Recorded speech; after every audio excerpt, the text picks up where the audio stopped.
بہت پرانے زمانے کی بات ہے جب زمین پر بڑے بڑے قبیلے آباد تھے۔ ان میں ایک طاقتور قوم تھی، عاد قبیل۔ یہ لوگ عرب کے ایک حسین مگر سنسان علاقے میں رہتے تھے۔ ریت کے سمندر میں ان کا ایک شاندار شہر تھا جس کا نام تھا شامار۔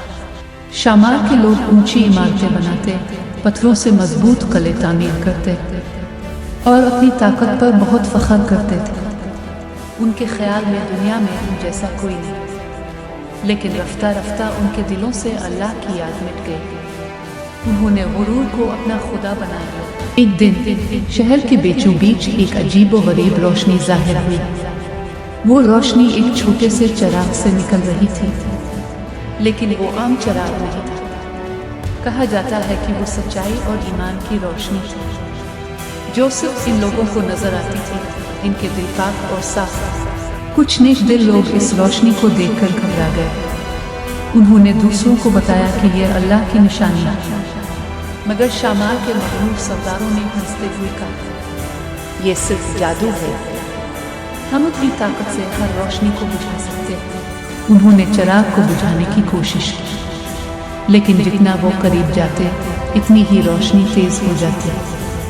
آخرکار ان کے دل اندھیرے میں ڈوب گئے اور چراغ صرف ایمان والوں کے دلوں میں جلتا رہا۔ پھر ایک رات آسمان کالا ہو گیا، ہوا چیخنے لگی۔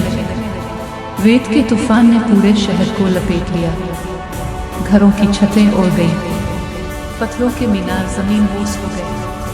وہ طوفان 7 راتیں اور 8 دن چلتا رہا، حتیٰ کہ شامار نامی شہر ریت میں ہمیشہ کے لیے دفن ہو گیا۔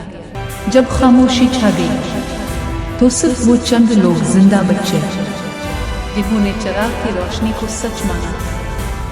وہ لوگ نئی بستیوں میں جا کر اللہ کی بات پھیلانے لگے اور یہ شامار کا شہر مٹ گیا، مگر اس کا سبق آج تک زندہ ہے۔ طاقت انسان کو نہیں بچاتی، سچائی اور ایمان ہی اصل نجات ہے۔